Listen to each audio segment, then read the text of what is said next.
आज की इस वीडियो में हम बात करेंगे यदि आपको कोर्ट से सम्मन आता है तो ऐसी स्थिति में यदि आप सम्मन रिसीव नहीं करते हैं तो आपके साथ क्या क्या हो सकता है, साथ ही साथ किस किस स्थिति में आपको सम्मन नहीं रिसीव करने का भी कानूनी अधिकार होता है ताकि आप सम्मन को वापस कर सकते हैं, आप रिसीव नहीं कर सकते हैं। और यदि आप सम्मन रिसीव नहीं करेंगे तो कितने बार आपको सम्मन भेजा जाएगा, इसका क्या कानूनी प्रोसेस है। यदि आप न तो सम्मन लेते हैं और न ही कोर्ट जाते हैं तो ऐसी स्थिति में क्या कानूनी कार्रवाई होगा, ये सभी टॉपिक के बारे में आज इस वीडियो में हम बात करने जा रहे हैं। देखिए, सबसे पहले जब भी कोई सिविल केस, हालांकि हम क्रिमिनल केस के बारे में भी आगे बात करेंगे, पहले हम लोग सिविल केस के बारे में बात कर लेते हैं। जब भी कोर्ट में कोई सिविल केस दायर किया जाता है तो ऐसे स्थिति में वो केस को आगे चलने के लिए, ठीक है, मतलब केस को नेक्स्ट स्टेप पे जाने के लिए जो भी प्रतिवादी होता है उसको कोर्ट के द्वारा समन भेजा जाता है। तो यदि फर्स्ट टाइम समन भेजा गया और फर्स्ट टाइम यदि वो समन उसको रिसीव नहीं हुआ, डिलीवर नहीं हुआ, यानी कि समन तामील नहीं हुआ, कानूनी भाषा में इसे तामील कहा जाता है। हालांकि हम अपना जो भी वीडियो होता है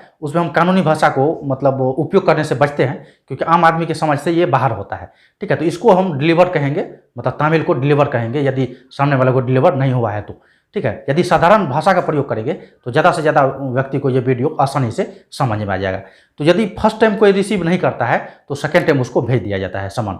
और यदि सेकेंड टाइम भी रिसीव नहीं करता है तो ऐसी स्थिति में जो भी वादी है उसको कहा जाता है कि आप जो है न्यूज़पेपर में इसका प्रकाशन कर दीजिए। तो न्यूज़पेपर में उसका प्रकाशन कर दिया जाता है। तो यदि अब जो है सामने वाला जो भी प्रतिवादी था, यानी कि जिसके ऊपर केस किया गया था, तो उसको तो सम्मन रिसीव नहीं हुआ, लेकिन न्यूज़पेपर में यदि प्रकाशित कर दिया जाता है तो इसके बाद ये मान लिया जाता है कि प्रतिवादी जो भी था उसको सम्मन रिसीव हो गया। उसके बाद क्या होगा, प्रतिवादी को तो सम्मन यहाँ पे रिसीव नहीं हुआ, सिर्फ न्यूज़पेपर में जो है वो नोटिस को जारी करवा दिया गया, यानी कि जो भी सम्मन था वो बात को न्यूज़पेपर में विज्ञापन के द्वारा जो है छपवा दिया गया। उसके बाद कोर्ट एक्स पार्टी ऑर्डर दे देता है, यानी कि आप यदि सम्मन लेने से मना किए हैं तो आपके अगेंस्ट जो है कोर्ट जजमेंट दे देगा, ठीक है। तो ऐसे स्थिति में आपको काफ़ी जो है मतलब मुश्किल हो सकता है। तो इसलिए इससे बचने के लिए यदि आपको लग रहा है कि यदि आपको ज्ञात ही ना हो कि हमको 2 बार सम्मन भेजा गया है और बाद में भी आपको ऐसा पता चलता है, ठीक है, कि कोर्ट जो है मेरे अगेंस्ट में एक्स पार्टी ऑर्डर देने वाला है, तो ऐसे भी स्थिति में आप कोर्ट से जाकर रिक्वेस्ट कर सकते हैं सुनवाई के लिए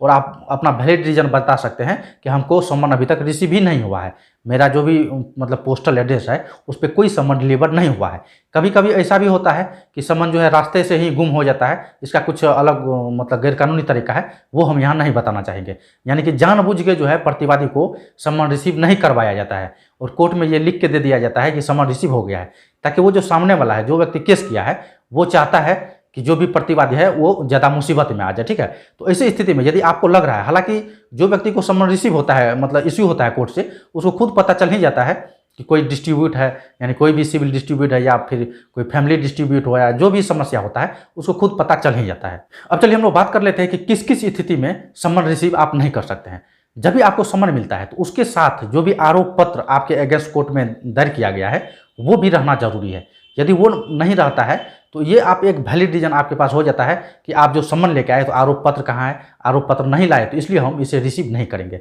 तो ये एक आपका वैलिड रीजन होता है। तो ये वैलिड रीजन बता के आप सम्मन को रिफ्यूज कर सकते हैं, यानी कि रिसीव करने से मना कर सकते हैं। या फिर मान लीजिए यदि कोई व्यक्ति सम्मन लेके आपके पास आया और आपने खुद जो है मना कर दिया, उसे लेने से मना कर दिया, तो ऐसी स्थिति में वो सम्मन रिसीव ही माना जाएगा। अब चलिए हम लोग बात कर लेते हैं क्रिमिनल केस का। यदि कोई व्यक्ति को क्रिमिनल केस के अंदर सम्मन जारी होता है तो ऐसे स्थिति में यदि वो प्रतिवादी सम्मन रिसीव नहीं करता है तो ऐसे स्थिति में उसके अगेंस्ट में बेलिएबल वारंट जारी कर दिया जाता है माननीय न्यायालय के द्वारा। तो ऐसे स्थिति में उस व्यक्ति को जिसके नाम से सम्मन जारी किया गया है, यानी जो भी प्रतिवादी है, उसको कोर्ट से बेल लेना होता है। यदि बेलिएबल वारंट जारी करने के बाद भी वो कोर्ट नहीं गया, अपना स्टेटमेंट कोर्ट में नहीं दिया, तो ऐसी स्थिति में क्रिमिनल केस में जो होता है नॉन बेलिएबल वारंट जारी कर दिया जाता है। उसके बाद जो है पुलिस उसको खोज के कोर्ट लेके जाती है और उसका जो है स्टेटमेंट कोर्ट में रिकॉर्ड करवाया जाता है। यहाँ जो है पुलिस आपको गिरफ्तार करके, जो भी प्रतिवादी है उसको गिरफ्तार करके कोर्ट लेके गया है, तो ऐसी स्थिति में यदि उसको सेम डे, एक ही दिन में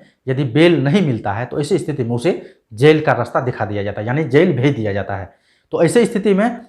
उसे जेल में कुछ दिन गुजारना होगा, उसके बाद उसे बेल मिलेगा तब वो बाहर आएगा। तो एक छोटा सा गलती यानी सम्मन नहीं लेना कितना बड़ा मुसीबत में